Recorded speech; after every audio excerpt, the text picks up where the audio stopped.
అయితే ఇందులో కీలకమైన పాయింట్ ఏంటంటే భారతదేశం ఈ ఇంత సక్సెస్ఫుల్గా ఈ దాడి చేయడానికి, యుద్ధంలో ఇంత పగడ్బందీగా ప్రణాళికాబద్ధంగా ఇంత ఖచ్చితత్వంతో దాడులు చేయడానికి దాంట్లో ప్రధాన భూమిక కీలక పాత్ర పోషించింది బ్రహ్మోస్ అంటున్నారు. అదే మన దేశ బ్రహ్మాస్త్రంగా మారిందని అంటున్నారు.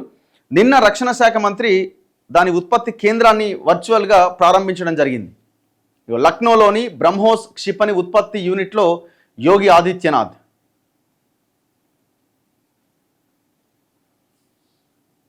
సో మనం ఇక్కడ ఈ తయారైనటువంటి బ్రహ్మోస్ వీటిని ఫిలిప్పీన్స్ లాంటి కంట్రీస్ కూడా వాళ్ళు కొనుగోలు చేస్తున్నారు. బ్రహ్మాస్త్రం దాటికి బెంబేలు, Pak air force headquarters సర్వనాశనం, 90 నిమిషాల్లో 10 వైమానిక స్థావరాలు నేలమట్టం. దేనివల్ల? బ్రహ్మోస్ వల్ల. బ్రహ్మాస్త్రం ఎంత పని చేసింది, అదెంత తిరుగులేని అస్త్రమో రామాయణ మహాభారతాల్లో చదివాం. కానీ భారత్ రష్యాతో కలిసి రూపొందించిన బ్రహ్మోస్ క్షిపణి ఇప్పుడు పాకిస్తాన్ పాలిట బ్రహ్మాస్త్రమై దాని సైనిక పాటవాన్ని బదాబదలు చేసింది. ఉగ్రదాడులతో పేట్రేగుతున్న దాయాదిని కాళ్లబేరానికి తీసుకొచ్చింది. తనంత తానుగా కాల్పుల విరమణకు ప్రాధేయపడేలా చేసింది. తెరవెనుక ఏం జరిగింది? పెహల్గాంలో ఉగ్రవాదుల దాడికి ప్రతీకారంగా భారత్ ప్రారంభించిన ఆపరేషన్ సింధూర్ 3 రోజులకే ఎలా ముగిసింది? టర్కీ ఇచ్చిన డ్రోన్లు, క్షిపణులు, చైనా ఇచ్చిన JF-17 యుద్ధ విమానాలు, అమెరికా నుంచి కొన్న F-16 ఫైటర్లతో దాడులు చేసిన పాకిస్తాన్ ఇంత తక్కువ వ్యవధిలోనే ఎందుకు శరణుజొచ్చింది? శనివారం భీకర దాడులకు దిగుతామని భీషణ ప్రతిజ్ఞ చేసిన పాక్ సైన్యాధికారులు తోక ముడిచి కాల్పులు విరమిద్దామంటూ ఇండియాను వేడుకోవడానికి కారణమేంటి? ఈ ద్వైపాక్షిక సమరంతో తమకు సంబంధం లేదన్న అమెరికా ఆకస్మికంగా యుద్ధ విరమణకు ప్రయత్నాలు సాగించడానికి ప్రేరేపించింది ఏంటి? ఇది అందరి మెదళ్లను తొలుస్తున్న ప్రశ్న. వీటన్నింటికీ ఏకైక సమాధానం బ్రహ్మాస్త్రమే. సో ప్రధానంగా భారత్ మొట్టమొదటగా ఆ 9 ఉగ్రవాద స్థావరాలు ఏదైతే లష్కరే తోయిబా హెడ్ క్వార్టర్స్ కానీ, జైషే మహమ్మద్ హెడ్ క్వార్టర్స్ కానీ, అందులో ఉన్న ఉగ్రవాదులని మీద దాడి చేసిన దాంట్లో ప్రధాన పాత్ర పోషించింది బ్రహ్మోస్ అట. భారత్ ప్రయోగించిన బ్రహ్మోస్ క్షిపణులు పాకిస్తాన్ ఉగ్ర సైనిక స్థావరాలను నేలమట్టం చేశాయి. ఆపరేషన్ సింధూర్ 7వ తేదీ మొదలైంది. ఆ రోజు అర్ధరాత్రి దాటిన తర్వాత పాకిస్తాన్ పాక్ ఆక్రమిత కాశ్మీర్లోని లష్కరే తోయిబా, జైషే మహమ్మద్, హిజ్బుల్ ముజాహిద్దీన్ ఈ ఉగ్రవాద స్థావరాలు భారత సైన్యం ధ్వంసం చేసింది. కీలక నేతలు సహా 150 మందికి పైగా ఉగ్రవాదులు హతమైనట్టుగా తెలుస్తోంది. నిన్న ప్రకటన చేసిరు 100 మంది దాకా చనిపోయారని, మరో 70 మంది గాయపడ్డారు. కేవలం 25 నిమిషాల ఈ ఆపరేషన్ కేవలం ఉగ్ర స్థావరాలకే పరిమితమైంది. అయినా భారీ ప్రాణ ఆస్తి నష్టం జరగడంతో 8వ తేదీ అర్ధరాత్రి తర్వాత పాకిస్తాన్ సైన్యం ప్రతీకారంగా భారతీయ సైనిక స్థావరాలపై క్షిపణులు, డ్రోన్లతో దాడికి విఫలయత్నం చేసింది. ఇది ముందే ఊహించి సర్వసన్నద్ధంగా ఉన్న భారత సైన్యం S-400 సుదర్శన చక్రమా ఏదో అంటున్నారు కదా, ఆ S-400 గగనతల రక్షణ వ్యవస్థ సహాయంతో వాటన్నింటినీ కూల్చేసింది. లాహోర్, సియాల్కోట్ సహా పాకిస్తాన్కు చెందిన 9 ఎయిర్ డిఫెన్స్ వ్యవస్థలను సర్వనాశనం చేసింది. కరాచీ పోర్టు పైన కూడా విరుచుకుపడ్డది. 12 భారీ నౌకలను ధ్వంసం చేసి పాకిస్తాన్ను చావు దెబ్బతీసింది. దీంతో గురువారం పాకిస్తాన్ మరింత రెచ్చిపోయింది. సుమారు 400 టర్కీ డ్రోన్లతో 36 భారతీయ నగరాల్లోని సైనిక శిబిరాలపైన దాడులకు ప్రయత్నించింది. సుకోయ్, మిగ్ యుద్ధ విమానాల స్థావరమైన సిర్సా ఎయిర్ స్టేషన్పై ఖండాంతర క్షిపణిని ప్రయోగించింది. దాన్ని భారత్ S-400 రక్షణ వ్యవస్థ నిర్వీర్యం చేసింది. అయితే దీన్ని ప్రధాని మోదీ తీవ్రంగా పరిగణించారు. పాకిస్తాన్ వైమానిక స్థావరాలన్నింటినీ నేలమట్టం చేయాలని సైన్యాన్ని ఆదేశించారు. ఆయన ఆదేశంతో 10వ తేదీన భారత సైన్యం నిర్ణయాత్మక దాడికి దిగింది.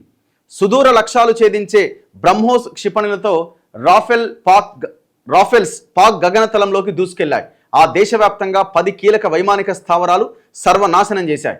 వీటిలో ఇస్లామాబాద్కు 10 కిలోమీటర్ల దూరంలో ఉన్న Rawalpindi Pak army headquarter సమీపాన ఉన్న నూర్ ఖాన్ ఎయిర్ బేస్ కీలకమైంది. ఇది సమూలంగా నాశనమైందని న్యూయార్క్ టైమ్స్ తన కథనంలో పేర్కొంది. అలాగే పాకిస్తాన్ యుద్ధ విమానాలకు నిలయమైన రఫీకీ స్థావరం కూడా నేలమట్టమైనట్టుగా తెలిపింది.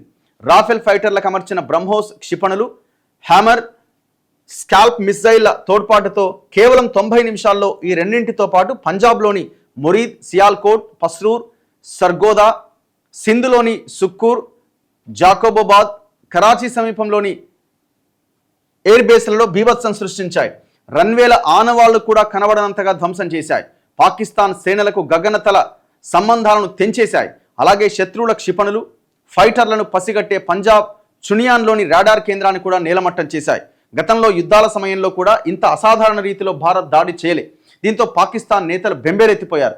సైన్యాధికారులు కూడా స్థైర్యం కోల్పోయారు. ఈ వైమానిక స్థావరాలన్నీ పాకిస్తాన్ సేనలకు ఆయువు పట్టి లాంటివే. మురీద్ ఎయిర్ బేస్లోనే దాని క్షిపణులన్నీ ఉంటాయి. ఇక్కడే ఫైటర్ పైలట్ల శిక్షణ కేంద్రం కూడా ఉన్నది. ఫైటర్ షెల్టర్ రన్వే కూడా ఉన్నది. ఇలాంటి మౌలిక వసతులన్నీ సర్వనాశనమైనవి. ఇట్లా ఆల్ ఎయిర్ బేసెస్లో ఈ దాడి జరిగింది.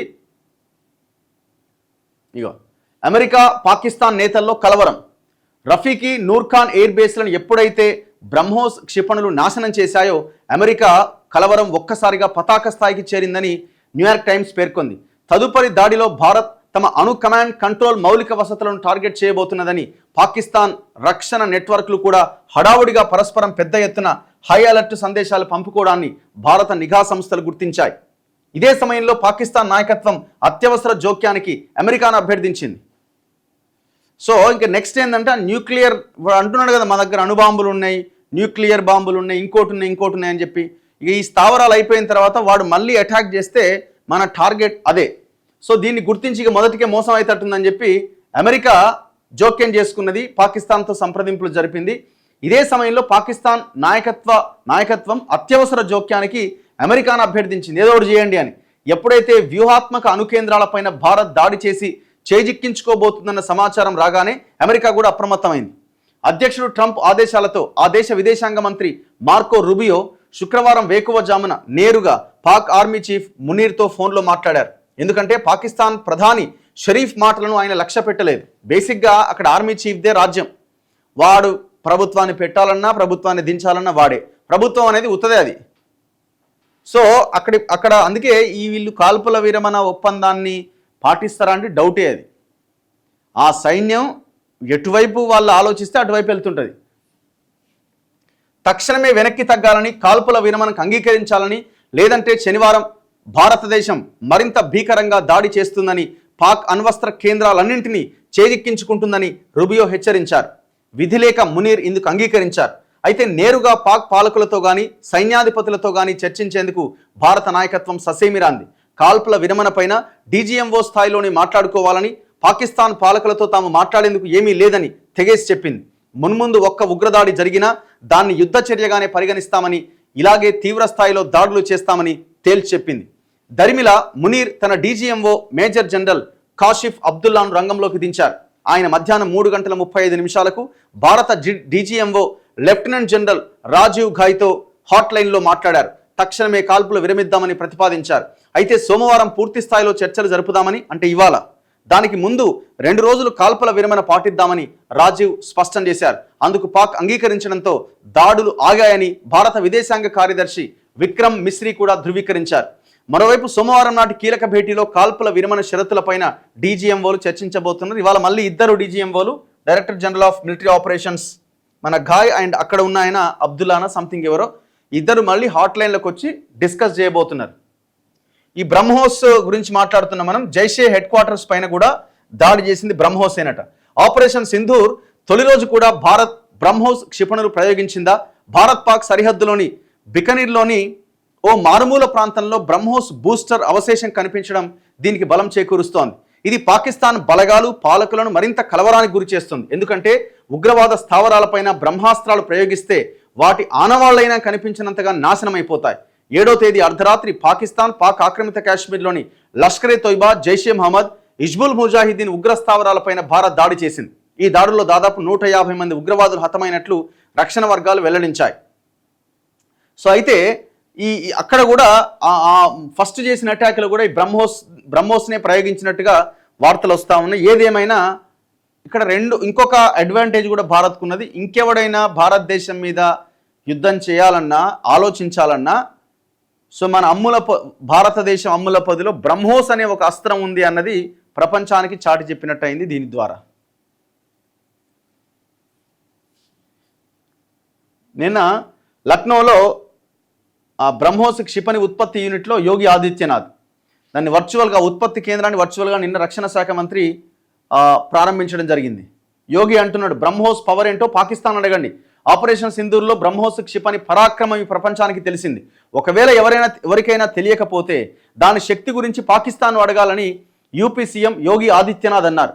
లక్నోలో బ్రహ్మోస్ క్షిపణి ఉత్పత్తి యూనిట్ ప్రారంభం సందర్భంగా యోగి మాట్లాడాడు. సో ఇట్లా ఈ బ్రహ్మోస్ అన్నది మనకి ఒక గొప్ప బ్రహ్మాస్త్రంగా కనబడతా ఉన్నది. చూడండి, ఇంతకుముందు చెప్పినట్టు అసలు బాస్ మున్నీరే, పాక్ ప్రధాని డమ్మీనే.